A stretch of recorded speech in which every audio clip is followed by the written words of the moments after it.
Good morning and welcome to another episode of Justice and Judgment. I'm so thankful and appreciative to have retired Lieutenant Colonel Robert Maginnis with us again today.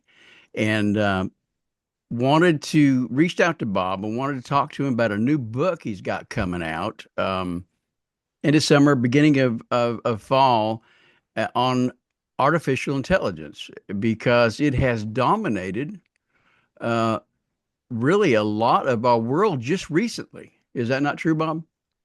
Yeah, that's correct, Chris. We certainly saw President Trump over in the Middle East signing deals with the Saudis and UAE regarding artificial intelligence. We're talking $1 trillion, programs in which the UAE is setting up an entire community focused on artificial intelligence. And of course, we've been having congressional testimony uh, here in the last couple of weeks regarding artificial intelligence that featured the likes of Sam Altman, who is, of course, the CEO for OpenAI, which is the progeny or kind of the father of Chat GPT, which is, the generative AI that a lot of people in the world are now paying attention to and using, as I do. Right.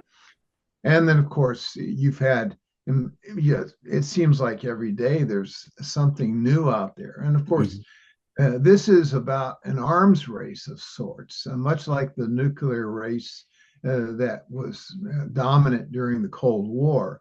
Artificial intelligence is the new arms race between the United States and China, as well as its surrogates in Russia, Iran, and elsewhere. So, this, I think, is just as important to humanity. And I know this is a tough comparison, but just as important as was, perhaps fire or electricity, and certainly in the last couple of decades, the internet. This is a very transformative capability that is going to affect everyone's life. And yet, I think a lot of Americans, based upon polling, haven't been paying attention, don't really understand the technology, which I can I can appreciate. It is difficult sometimes, but it is going to be transformative. And where it ends up, I don't know. But I think from a Christian perspective, the theology, the impact on eschatology, the impact on our daily lives is something that we need to come to grips with, and we need to do so very quickly.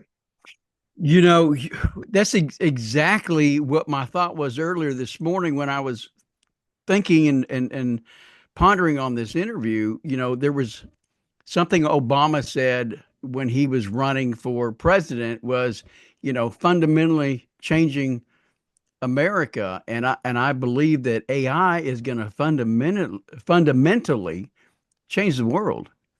In our emails back and forth, and you brought it up, uh, just like the invention of electricity, and you brought up fire, it changed the whole landscape of what we were able to do, but also the caveats in there that there is warnings and things that we need to be aware of. Is that not a fact?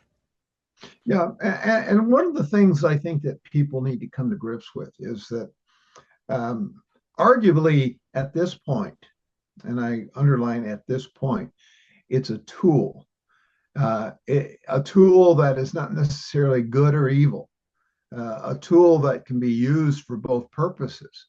And it's being used in certainly our homes, in our workplaces, in our healthcare, in our education, in our culture, in our government. It's being used in international relations and so forth.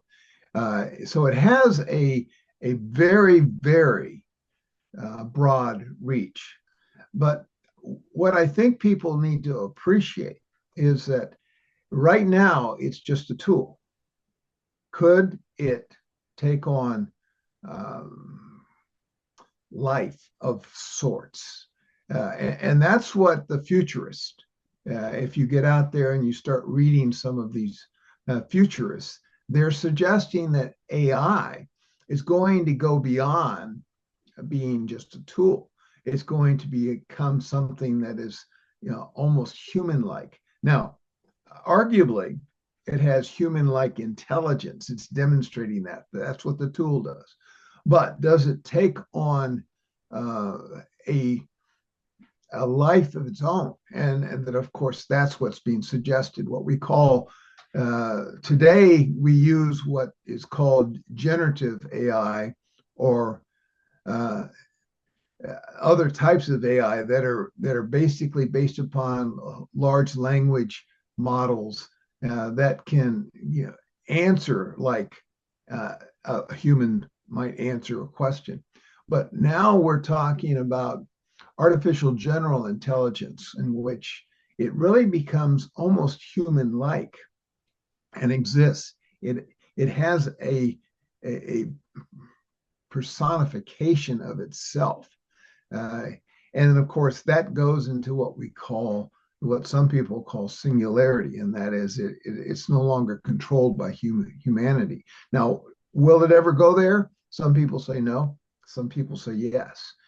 I don't know. Certainly, there's a great push for that.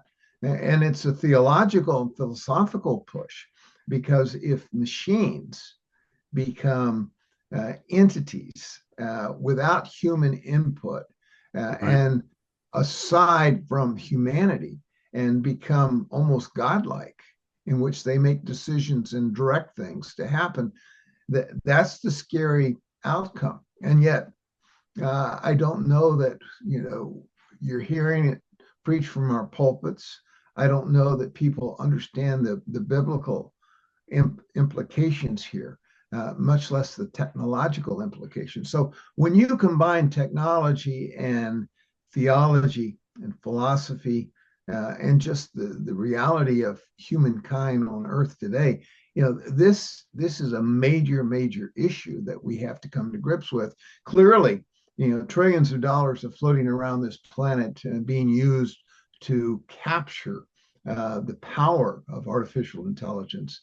But I don't think a lot of people have really given it sufficient attention. And that's why, of course, what I've tried to do in the 400 plus page book that I'm completing now that should come out this fall, is to help the Christian audience appreciate the technology, as well as what the threats and the promises really are.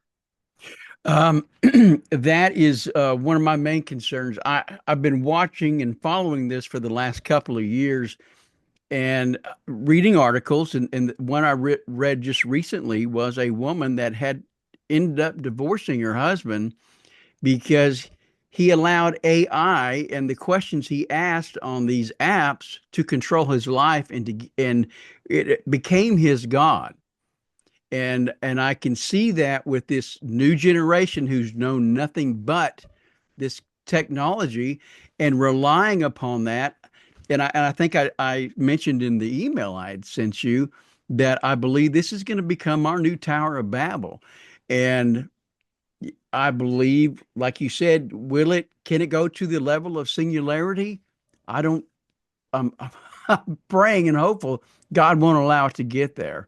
Just like he stepped in the Tower of Babel, I'm hopeful that he will step in on that as well. Chris, this can be incredibly addictive, just like a narcotic that finds its way into your bloodstream. It finds your way into your brain. There was a recent survey done in which 80% of Gen Zers, young people, said that they would consider marrying, if possible, AI. Yes. You've had examples of people that have been jilted, infatuated with AI, that have resorted to suicide because of relationships that have been built. There's no question about the addictiveness of this. In fact, if you look demographically at how various groups of people use AI, us older people use it as a super Google, Yes. search engine.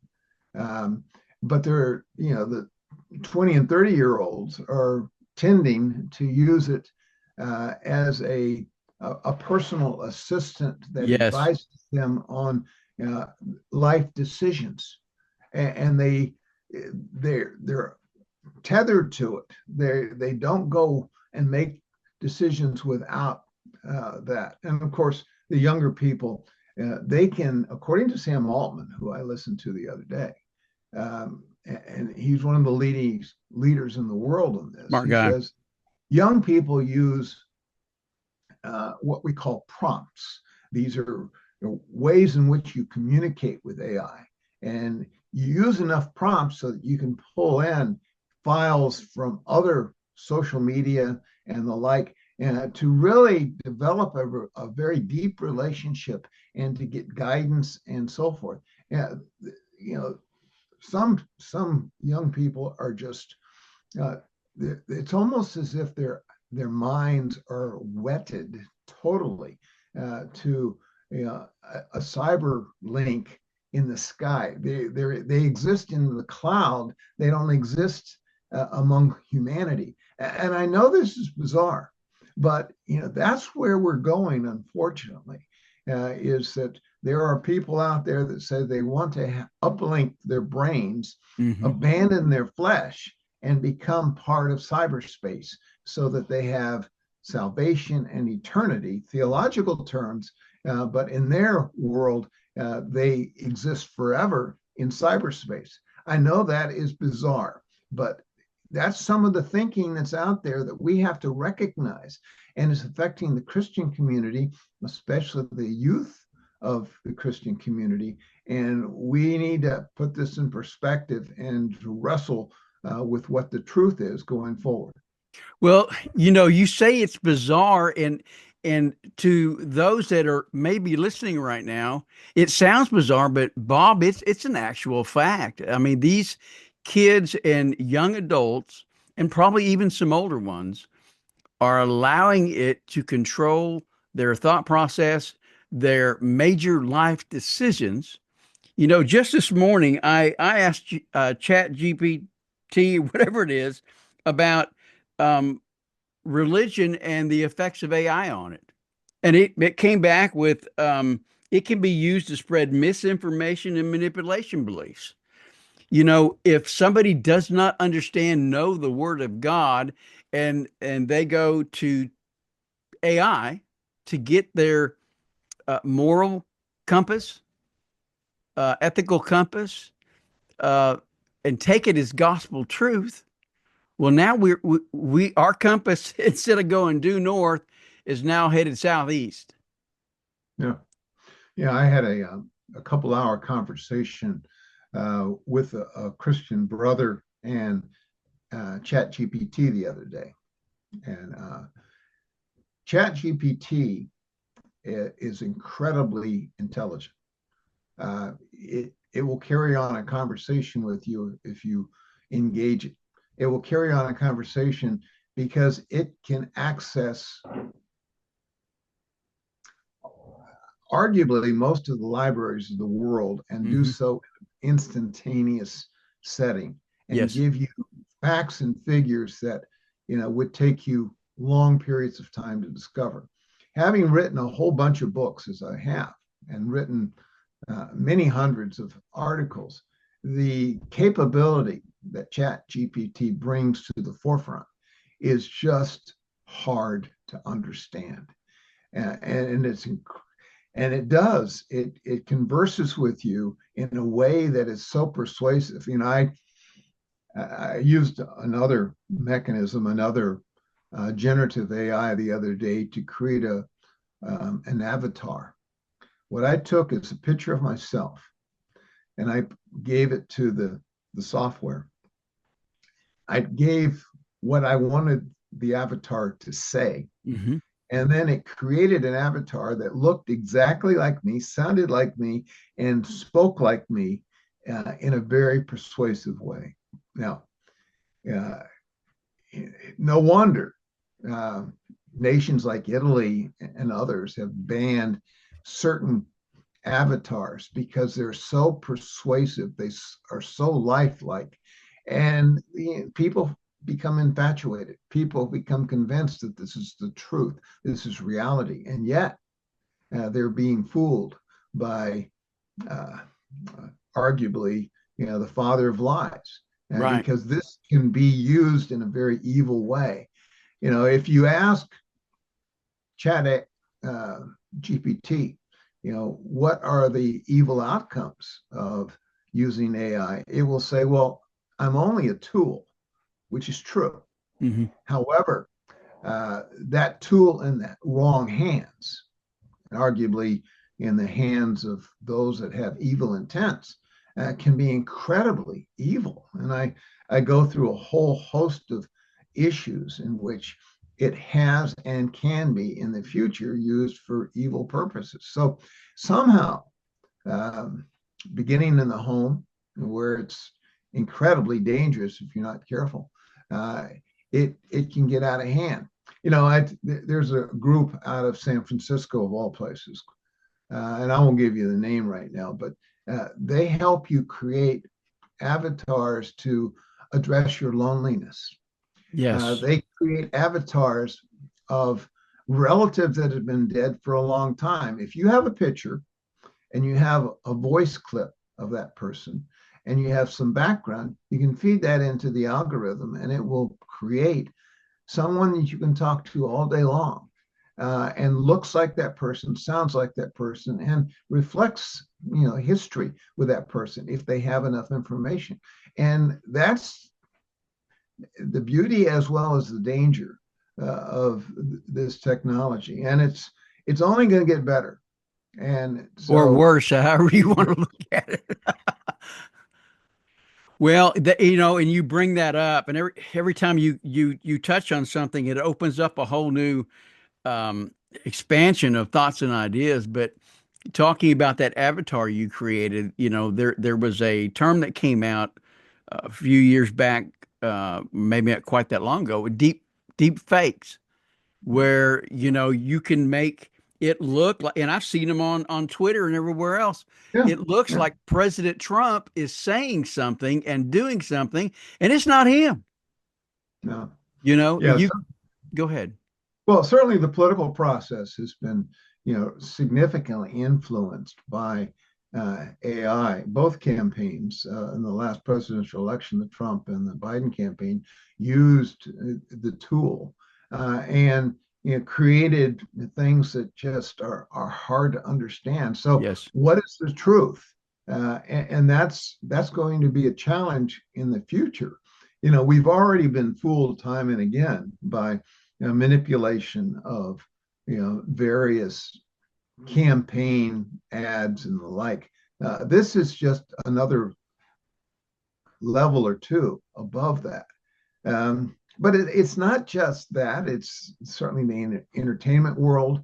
Much of what we see in the media is now manipulated to a certain degree uh, by artificial intelligence to persuade us in a particular way. Certainly, advertisements. Right. Right. I have a whole series of chapters on production of raw materials and artificial intelligence production and manufacturing, and in all the sectors of manufacturing, and how artificial intelligence is deeply embedded today and really improving efficiency and effectiveness and cost effectiveness, certainly. And then, of course, the retail sector is radically being transformed. How many years ago was it we were, solely going to brick and mortar plants Right. or stores, and today, Yes. most of us can sit in our homes, get whatever we need, by a simple interaction on the internet, or it will suggest to us through our iPhones, what we need to buy and why it's at the best cost, and how it can be delivered tomorrow at a savings. These things, because they monitor what we say, they Yep. monitor what we do, they know our likes, our dislikes. They personalize everything to us. Now, and then that's just economically. Look at Right. the healthcare piece is just absolutely phenomenal what is about to happen and has already to a certain degree happened. I think the Mayo Clinic, I went through a book and I summarized some of what they do, but I went through all sorts of material on the medical front. I discovered that there's a tiny 2-3 millimeter, um, almost like a grain of rice that they can insert in through a small incision in your head Hmm. and can now go after brain tumors. It can conduct biopsies. It can attack cancer cells. It can has its own little operating room aboard this micro robot, and yet it can be guided by those outside using MRI capabilities and the like. And then, of course, it's powered by artificial intelligence. Now, Right. and then there's this other group that says, well, we're going to be able to at least double the age, the mortality, or the longevity of human beings. It back in the early part of the 20th century, the life expectancy, I think, globally was 31, 32 years. And it quickly became in the 70s because of medicine and healthcare and so forth. And now they're talking about it will be extended, based upon a couple of folks that spoke at Davos this year, saying it can be doubled, 150 or so. Um, the healthcare, uh, education, the home, the rearing of kids, the workplace, um, the government, and where it's involved, public services, national security, which is a frightening aspect that I'm Mm. very tuned to. All of these things are significant, and yet fundamentally, arguably, these all have very deep theological issues that must be wrestled with. But yet, very few, arguably, pastors have any appreciation for the challenges this presents to humankind, Yes. and especially the challenges in terms of um, salvation, in terms of eschatology, in terms of uh, just day-to-day ethics and so forth for the Christian family, the Christian person, and so forth. How does this comport with what the Bible talks about? And it does Yep. in many ways, in which, of course, my challenge has been to provide a Christian perspective on this entire issue as I've gone through the 17 chapters in there. And interestingly, I created more than 20 appendices because this is such a complex issue that the readers may go through and say, I appreciate how you've addressed the whole issue of manufacturing and AI, but what if I have a particular question? And so I drill down into that. I look at, in many cases, certainly the legal implications, the government implications. I look clearly at all the theological implications, the daily values, the ethics, and so forth. And there's just, it seems as if there's no end. And of course, every day I wake up, there's some new invention coming out of Silicon Valley or out of the brains of the masters of artificial intelligence, both in Right. this country and elsewhere. So it is really an encompassing and an incredibly daunting phenomenon that we are now approaching. And as I've started in the discussion today, Chris, it truly is transformative, like electricity was for the world, and certainly how the internet has transformed things. This is going to do at least that much, if not more. Well, and I'm curious of your opinion, having being a retired military man, 24, 25 years in the military. what is the capabilities with it in the hands of our enemies? Well, the Chinese, of course, have significantly invested in artificial intelligence, and they won't have the restrictions that we try to put on in our country. Now, of course, there's a whole debate, and it's a recent debate here in Washington as to what, if any, guardrails ought to be put on the development of artificial intelligence. The Right. likes of Elon Musk have said, look, you know, you know, arguably, he said this is demonic if you're not very careful. And so you Right. need to put restrictions. And yet, even one of your senators, Ted Cruz, said in testimony in a hearing that he was in the other day that he wants to have a light touch on the application of guardrails because he recollected that when Bill Clinton was president and the internet really started to go, that we were very cautious about putting guardrails on the internet um, because we didn't want to stifle initiative and stifle development and the like. Um, yeah, and I'm sympathetic to what his intent is, but at the same time, our adversaries, the Chinese, the Russians, the Iranians, North Koreans, and you name them, um, they aren't going to put these guardrails on. They're going to use it for their own nefarious, narcissistic requirements. And so, Katie bar the door. Yeah. It end up being just about anything you want. And as I have an entire chapter just approaching some of the evils, biblical evils that could come from this if you're not careful.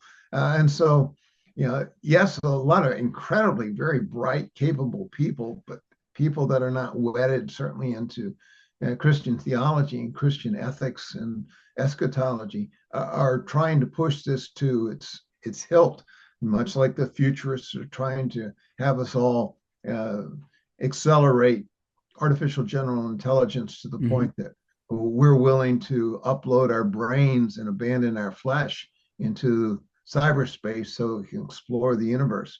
I mean, there is so much here, other than just the technical aspects of talking online to a non-organic entity that is really escalating the topic, and no wonder trillions of dollars are being thrown at it across the world today. Well, one thing I noticed, not to jump to another subject of it, but my gosh, the more we talk about this, my brain is going in 150 different directions of how it could be a good tool and how it could be used against us. There was here a few months back, going through Facebook, I would see these ads for apps that would be your friend, would be there to comfort you, Right. and you could have a relationship. And that is so dangerous because now we are not having that human interaction. We're having that need fulfilled by an artificial intelligent creation that doesn't even exist. Yeah. Yeah. There was a particular social media that used an AI app that was called Ask Jesus, and it Wow. created an avatar that looked like a typical portrayal of Jesus, beard and certain age, and spoke very softly and reassuringly, and people just poured in and asked. They confessed their sins. They asked for guidance and so forth. Now, and this was online, and Yes. so the whole idea of addiction, the whole idea of persuasion and developing relationships with an artificial entity is here today, and it's growing at a phenomenal rate. And it will lead to very serious problems amongst the future generations. And of course, it's already done some of that to a certain degree. And here's another thought. I believe it could and probably is conditioning society. You're going to ask Jesus uh, to accept Could the Antichrist be an AI product? I mean, when you think about that, people are already worshiping to an extent these apps and going to chat GPT for their advice, and all of a sudden we've got this being that has an answer to everything in our lives, an answer to peace. What are the odds, and do you feel like it will be used to the Antichrist advantage? And maybe the Antichrist is an AI creation. Yeah, well, you're reading the end of the book. Oh, Um, I'm sorry. yeah, I have no doubt that AI is already cultic, if not a religion of its own, that does have significant influence and likely will have a role in eschatology. The exact role I do, address in a chapter in my book, so that people appreciate how persuasive this can be and how argue, whether or not you're, taking from Revelation 13 or, a variety of places throughout prophetic scripture. I believe that that's a reality, a real possibility, at least, if you understand what we're talking about here. Right. And of course, many people don't.